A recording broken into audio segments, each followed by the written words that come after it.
Good afternoon, Central Arkansas. Happy Election Day. Right here, this is a live look outside Dunbar Community Center. Our Ian Russell is there keeping an eye on the lines voters are facing. We'll join him in just a moment. But first, Arkansans heading to the polls can expect some rain. Corrales Ortiz joins us now with the best windows for you to head out and cast your ballot. Hey there, Corrales. Hey there. Yeah, we could be dodging some showers as the day continues, but we are actually seeing pretty good conditions here, at least in the metro area. For now, a live look at the radar, we have a good idea where some of the showers are. It's mainly isolated. One cluster just to our west, crossing over the River Valley region. We do see a cluster of some storms just to our south and west as well. And as the day continues on, we'll continue to see more of these showers and storms developing. We're 69 degrees. We're almost at 70 degrees. Cloudy skies here in downtown Little Rock with a bit of a breeze out of the east. We'll see a warm front lift on throughout the day, so we'll be warming up into the upper 70s. And once that begins to push in, we'll also see more rain along with that and the potential for some storms, some of which could be strong. But I'll talk about that severe weather potential, how it is for us, any changes in our forecast, and what else is in store as we go into the holiday weekend. I'll be having that forecast coming up in just a bit. Well, today is the day. The primaries are here. THV11 is your Election Central headquarters, and we've got you covered all day long. We're answering questions you may have before heading to the polls. We've got THV11's Ian Russell live at the Dunbar Community Center. Ian, what do voters need to know before casting their ballots?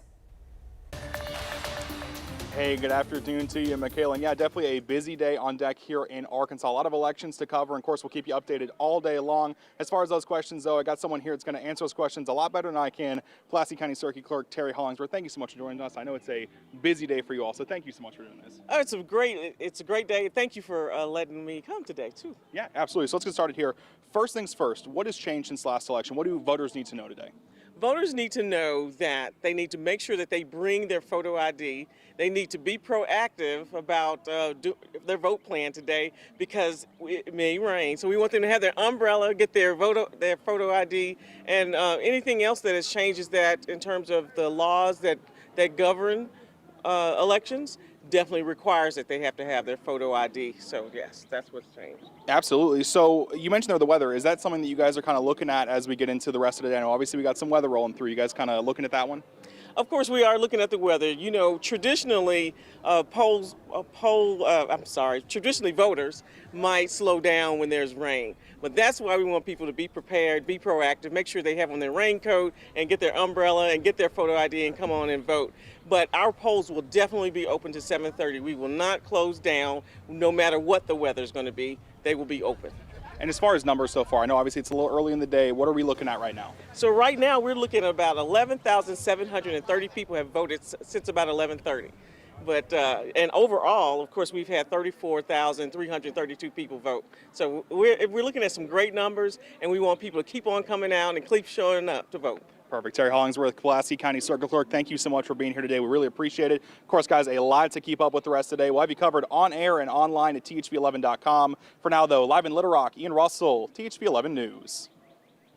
Ian, thank you. As he said, polls across Arkansas are open right now. When you arrive, you'll choose between 3 ballots, nonpartisan, Democratic, or Republican. Remember, nonpartisan is not independent, so that ballot doesn't have statewide races like governor and Senate. Polls are open until 7:30 tonight, and don't forget you're required to show a photo ID. Also, you can text the word VOTE right now to 501-376-1111. We'll send you a link to our in-depth voter guide. You can see who's running in statewide offices and be prepared before you show up to vote. Candidates are also showing up to the polls today to cast their vote. Sarah Huckabee Sanders, Republican candidate for governor, voted this morning at Pleasant Valley Church of Christ in Little Rock, joined by her husband and children. I mean, I've mainly focused on my race today. I'm not going to get into the other parts. I've been pretty public, though, about who I've endorsed. Not super competitive races here in our district. Several other candidates came together this morning in downtown Little Rock to kick off Election Day, including Sanders' Democratic opponent for governor, Chris Jones. Please make sure you vote. Make sure you go out and vote today. It matters. Your vote is your voice, and we need everyone to show up.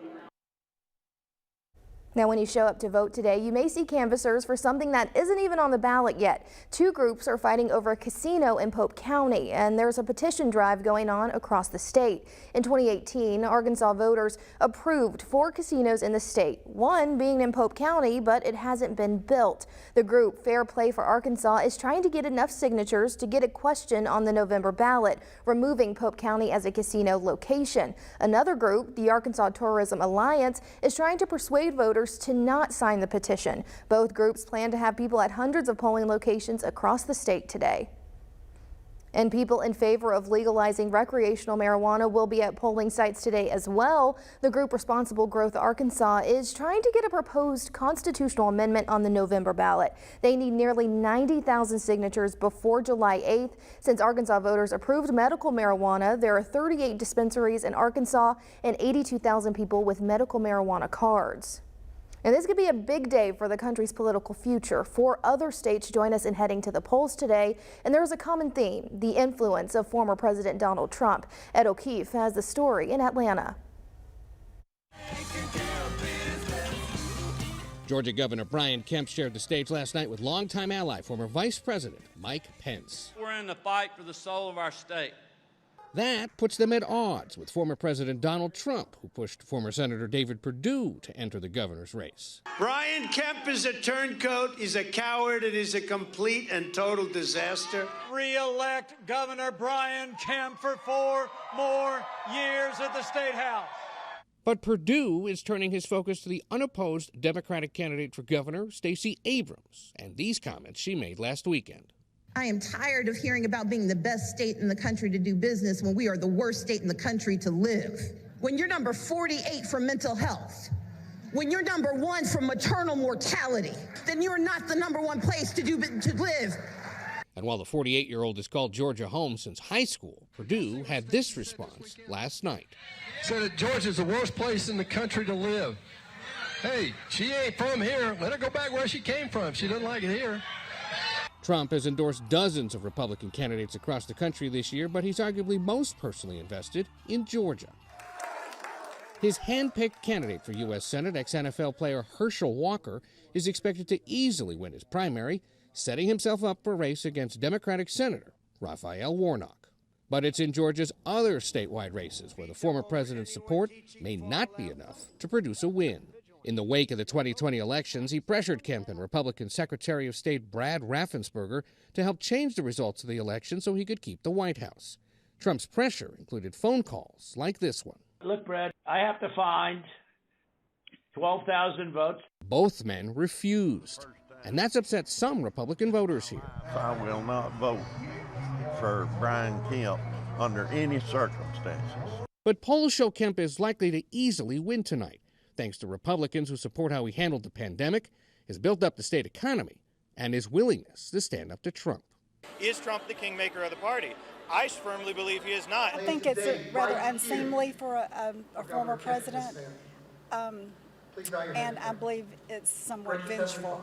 Raffensperger faces a crowded field and may be headed to a runoff. I've talked to Tea Party groups, Republican Party groups, Rotary, Kiwanis, business chambers, any group that'll invite me in. I've been talking about the facts. In a sign of the interest in these primaries, more than 875,000 early votes were cast, a record, more than triple the number that showed up 4 years ago for similar contests, and all this in a state that has rewritten its election laws since the 2020 election. Ed O'Keefe, CBS News, Atlanta. Well, students are back in class today at Lone Oak High School after it was closed yesterday because of vandalism. Administrators say it was a student prank that went too far. Superintendent Jeff Senn tells us a group of students poured baby oil on the floors, causing a safety hazard. The staff spent yesterday cleaning up that mess inside and some outside as well. The administration has narrowed down a list of the students involved. Well, Lone Oak is set to debut a brand new wrestling program. The impact it's having on those stepping up to the mat when we come back. Live look across the metro this afternoon. We've been cloudy, it's been drizzly, it's been overall just soggy for us. We are going to be dealing with some showers and storms in your forecast for today, but looking a lot better by the holiday weekend. More details coming up.